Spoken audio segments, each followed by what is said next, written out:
Meus irmãos, a palavra do nosso Deus para meditação nessa manhã se encontra no livro de Gênesis, capítulo 18, versículos 16 a 21. Livro de Gênesis, capítulo 18, versículos 16 a 21.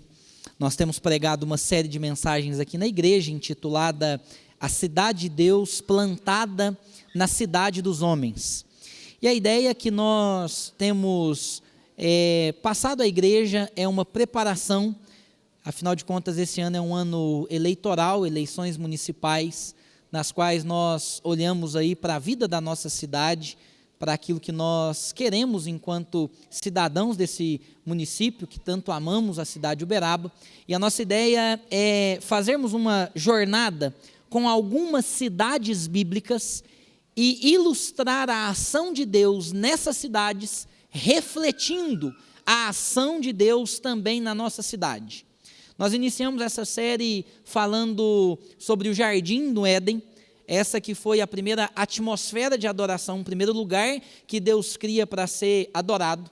Logo depois passamos pela cidade de Enoque, a primeira cidade bíblica, onde Deus então reveste as pessoas de dons, mas essas pessoas não usam esse dom para a glória do Senhor.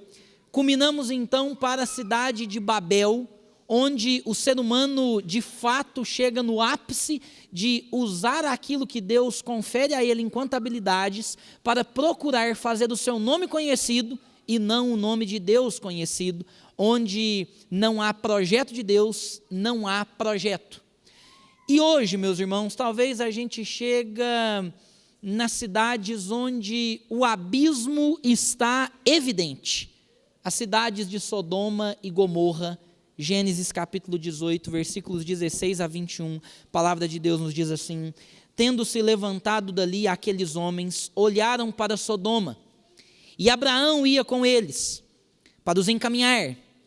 Disse o Senhor: ocultarei a Abraão o que estou para fazer, visto que Abraão certamente virá a ser uma grande e poderosa nação, e nele serão benditas todas as famílias da terra, porque eu o escolhi para que ordene a seus filhos e a sua casa depois dele, a fim de que guardem o caminho do Senhor e pratiquem a justiça e o juízo, para que o Senhor faça vir sobre Abraão o que tem falado a seu respeito.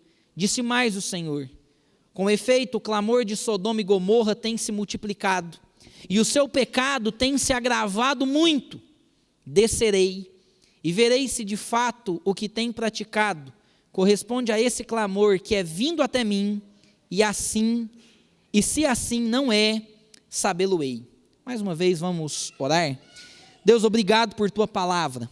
Fale conosco, mediante o poder do teu evangelho e instrumentalidade do Espírito Santo do Senhor. É a nossa oração em nome de Jesus. Amém e amém. Certamente a música caipira ilustra muito bem a realidade do nosso país. A música caipira é parte da cultura brasileira e muito dessa música pode expressar e ilustrar o que nós vemos e vivemos. Conforme uma dupla antiga, Tião Carreiro e Pardinha já expressava nas suas canções, corretamente cantavam dizendo que o mundo velho está perdido, já não endireita mais. Os filhos de hoje em dia já não obedecem os pais. Estamos no fim do respeito. Mundo velho não tem jeito. A vaca já foi pro brejo. Quando nós olhamos para um diagnóstico do nosso mundo, dos valores da cidade, podemos ombrear aquilo que esses cantores expressaram em música, de que de fato parece que o mundo já não tem mais jeito, de que os valores da sociedade estão totalmente corrompidos e os pecados da cidade se agravam cada vez mais. A sensação é de que a mentira é verdade de que os valores e princípios de uma sociedade se perdem e agora já não há mais nada para fazer. E quando nós olhamos para a narrativa de Sodoma e Gomorra, e hoje eu não vou me limitar somente a pregar nesse texto que eu li, mas a nossa reflexão se encontra nos capítulos 18 e 19 do livro de Gênesis, nós encontramos cidades extremamente corrompidas, onde havia uma imoralidade sexual escancarada, onde os princípios dos valores do reino de Deus haviam sido financiados e esquecidos. E nós lemos no Novo Testamento que o Senhor Jesus há de voltar nos dias parecidos com os de Sodoma e Gomorra.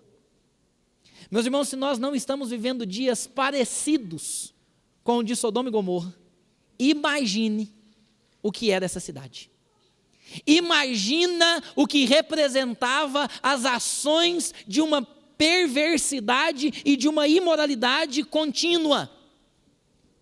Mas a pergunta hoje não é sobre a dimensão dos efeitos dos pecados agravados na cidade. Nós sabemos que o mal piora. Nós sabemos que os valores estão invertidos, que a mentira é verdade, e eu não quero entrar hoje nesse mérito. O que eu quero pensar com os irmãos de uma maneira objetiva é como nós, enquanto povo de Deus, devemos nos portar diante da cidade agravada no pecado. Como o povo de Deus deve viver nas cidades onde o pecado se agrava cada vez mais.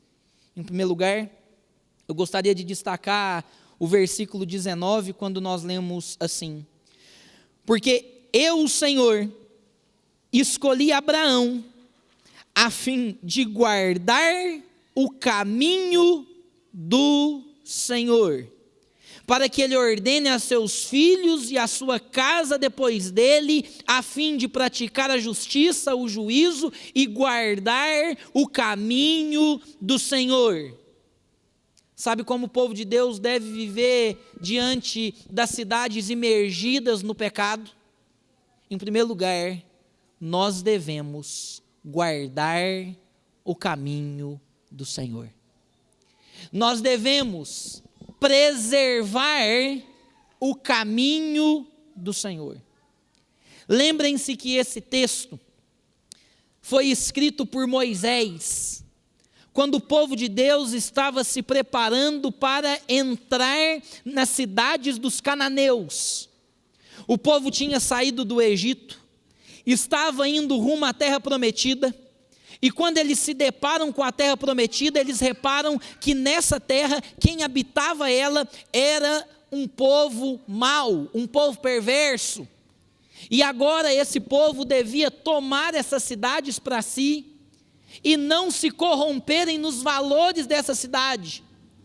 Meus irmãos, nós estamos no mundo, mas nós não somos do mundo. Nós não vivemos numa bolha do Evangelho. Nós temos os nossos convívios diários com as pessoas que nos cercam, no supermercado, na escola, no condomínio, na nossa casa, na nossa família, no trânsito.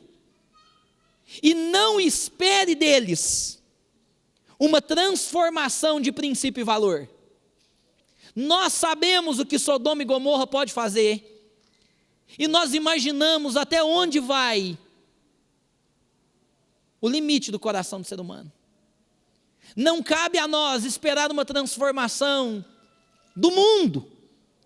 Cabe a nós, a primeiro momento, conservarmos firmes o caminho do Senhor. Nós não somos o sal da terra. O sal também não tem a função de conservar o alimento. Não é função da igreja do Senhor guardar e conservar firme os princípios e os valores do reino de Deus.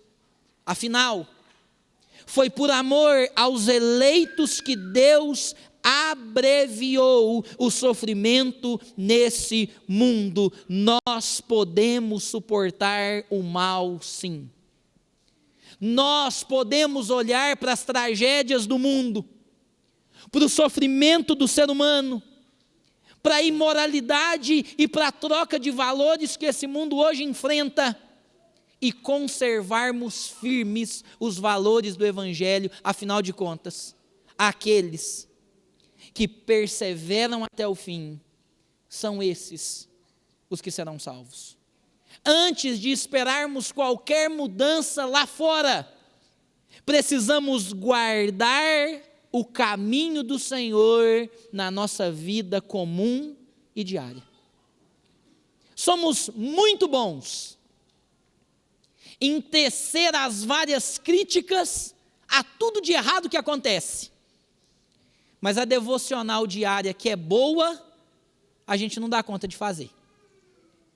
Somos muito bons em criticar governos, em criticar ações do mundo corrompido, mas nas nossas próprias ações nos esquivamos.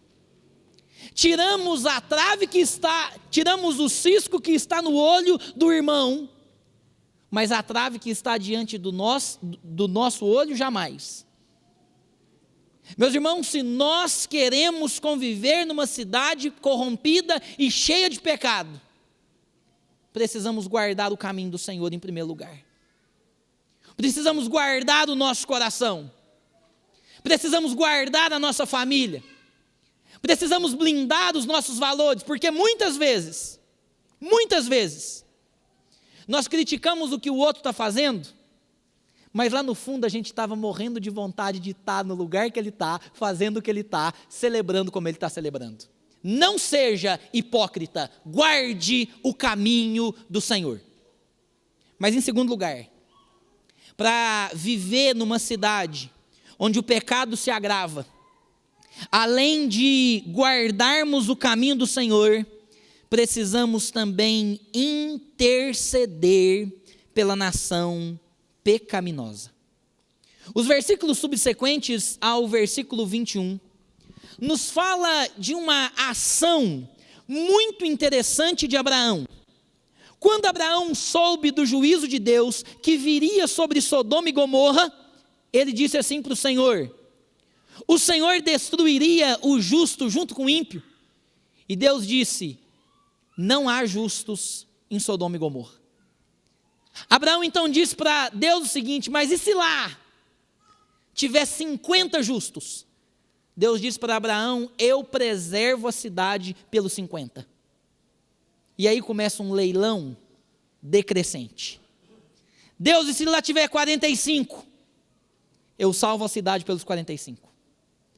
Deus disse: se lá tiver 40, eu salvo pelos 40. 30, eu salvo pelos 30. 20, eu salvo pelos 20. Senhor, se lá tiver 10 justos, eu salvo pelos 10, Abraão. Mas lá não tem justo nenhum. Faz o seguinte: ajunta a sua família, conte para eles, e eu os pouparei. Mas o meu juízo será conhecido em Sodoma e Gomorra. Por vezes nós olhamos para um mundo perdido e pensamos assim: ele não tem mais jeito. E a gente vive como pessoas desassociadas da sua realidade e não somos bênção no lugar que Deus nos chamou para ser bênção. Mas o Senhor aqui mostra um poder intercessório na vida de Abraão, que aponta para um poder intercessório maior em Cristo Jesus, quando esse estava sendo crucificado e com os braços erguidos disse ao Pai: Pai, perdoa-lhes porque eles não sabem o que fazem. Quer ser bênção numa sociedade cheia de pecado? Interceda por eles. Você já orou pelo amigo seu de trabalho complicado, corrupto? Você já orou pela pessoa que todos os dias parece viver distante do conhecimento de Deus? Interceda por ele. Você quer dar um presente para um ímpio? Chega para ele e diz assim: eu orei por você hoje. Quarta-feira eu estava fazendo um casamento, junto com o pastor Edgar, nós estávamos saindo do cartório, e aí eu e ele andando na rua, e eu estava com a Bíblia debaixo do braço. Passei em frente a um restaurante, e o rapaz que estava na porta, agarrou meu braço e falou assim: isso é uma Bíblia? Eu falei: é uma Bíblia. Ele disse: então, você deve ser um homem de Deus, ore por mim. E há quem diga que o mundo não quer ouvir a palavra do Senhor, eles estão clamando, eles estão pedindo, e nós por vezes negligenciamos isso, porque nós nos achamos bons demais para conviver na sociedade agravada pelo pecado. Interceda por aqueles complexos, difíceis, e certamente Deus ouvirá o clamor da sua vida.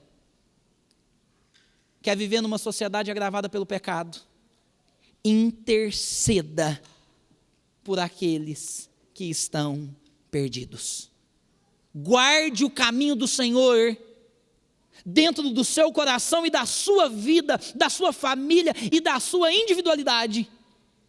Interceda por aqueles que estão perdidos, eles carecem desesperadamente do Evangelho e uma palavra de graça, de misericórdia, de amor, num mundo corrompido desse, é uma palavra que pode ser a estratégia que Deus esteja usando para converter pessoas que carecem da glória bendita do Senhor, e Deus quer te usar para isso. Terceiro e último lugar, além de guardar o caminho do Senhor e interceder por aqueles que estão perdidos, caminhe para a salvação e não para a condenação. Por vezes a nossa caminhada não reflete a dignidade do chamado que nós vivemos. Por vezes nós caminhamos como pessoas condenadas e não como pessoas salvas. Veja, quando Ló e Abraão saíram de Ur dos Caldeus, no capítulo 12, no capítulo 13 começa a ter um problema entre os funcionários ali de Abraão e de Ló, porque não tinha água para todo mundo, eles tinham muita coisa, e eles então resolveram se separar. E Abraão disse assim para Ló: escolha a terra que você quer. Ló então disse: beleza. Ló olha com os olhos altivos, não se prostra diante do Senhor, vê as campinas do Jordão, levado pela aparência, a terra era regada por água, e ele parte para o oriente, para longe do Senhor, e certamente longe do Senhor não tem bênção. Talvez você esteja sucumbido de várias propostas. E eu tenho que mudar, eu tenho que fazer aquilo, eu tenho que tomar essa decisão. E às vezes a gente olha para a aparência dessa decisão. É bonito, tem água, não vai me faltar recurso, o salário é melhor, a cidade é mais desenvolvida, só não tem uma coisa: só não tem Deus. Ano passado eu recebi muita gente no escritório, dizendo assim: pastor, eu estou com uma proposta sim para mudar de cidade. Eu falei: meu irmão, que bênção. E depois voltava e dizia: pastor, eu não vou mudar. Eu falei: que bênção. E eu falei: por quê? Pastor, hoje um dos fatores que tem me feito olhar a vida é a igreja. Eu quero criar meus filhos nessa igreja. Eu quero continuar caminhando com o Senhor nessa igreja. E aqui eu não estou falando para você recusar proposta nenhuma e ficar nessa cidade, nessa igreja.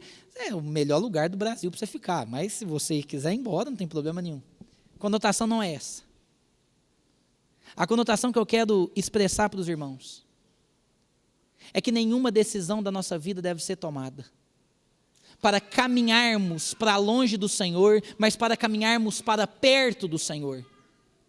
Seja aqui em Uberaba, seja em qualquer outro lugar do Brasil e do mundo, vá, mas vá na direção do Senhor, não dê um passo pela aparência, pela superficialidade ou por algo material que você vai alcançar, vá unicamente pela direção, obra e graça do Espírito Santo do Senhor, é Ele que conduz a sua vida. Ló foi encantado pelas colinas do Jordão, mas ali não havia direção do Senhor e ele se perdeu. A sua esposa estava apaixonada por Sodoma e Gomorra. E como a gente canta com as crianças, quando aquela família foge de Sodoma e Gomorra, a ordem era uma só. Podia até olhar para a direita, para a esquerda, mas não podia olhar para trás. E é por isso que a gente canta com as crianças. Escute agora essa história de uma mulher que se deu mal. Ela desobedeceu, olhou para trás e virou uma estátua de sal. Aquela mulher estava com o coração petrificado na condenação e ela preferia morrer abraçada no pecado do que viver a alegria da salvação. Ela não consegue, quando o enxofre, quando o fogo está destruindo Sodoma e Gomorra, aquela mulher olha para trás, vira uma estátua de sal, e eu imagino, isso é minha imaginação, Moisés contando essa história para os hebreus, na beira do Mar Morto, onde tem mais sal do que água, e ele ilustrando isso, dizendo, sem a direção do Senhor, a água não corre, ela morre. Ah, meus irmãos, nós precisamos viver na sociedade imergida pelo pecado, dando passos de salvos e não de condenados, guardando o caminho do Senhor, intercedendo pelos ímpios, mas vivendo como salvos. Salvos são diferentes de legalistas. Salvos conseguem conviver com o ímpio e com o justo tranquilamente. Salvos conseguem dialogar e estar assentado numa mesa perversa, cheia de corrupção, e lançar luz sobre ela. Nós não vivemos numa bolha. Nós fomos chamados para proclamar o Evangelho do Senhor.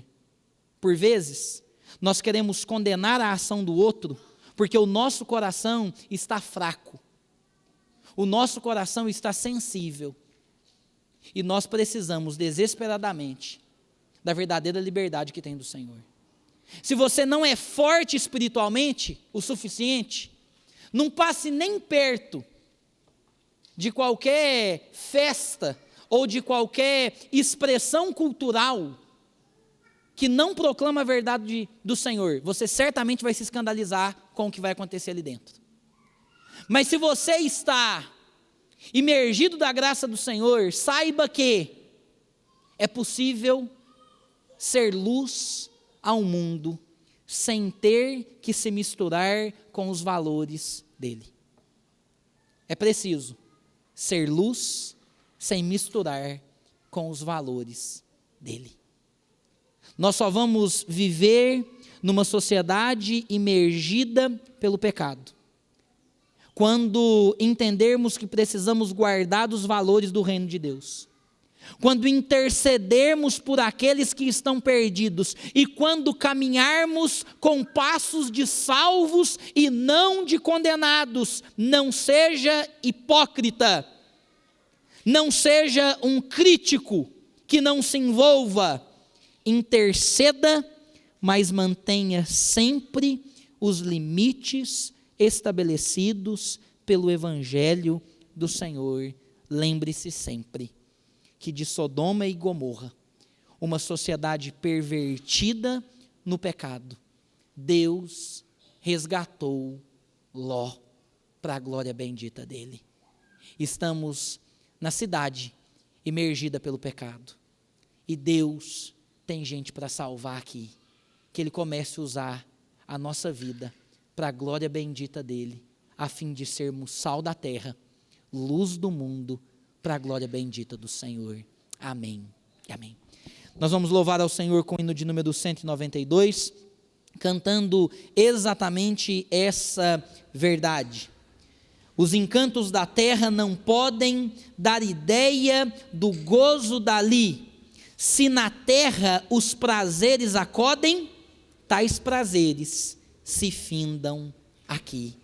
Mas onde o Senhor nos prepara, a dádiva, gozo e plenitude pelos séculos dos séculos. Louvemos ao Senhor ao som dos instrumentos em pé, hino de número 192.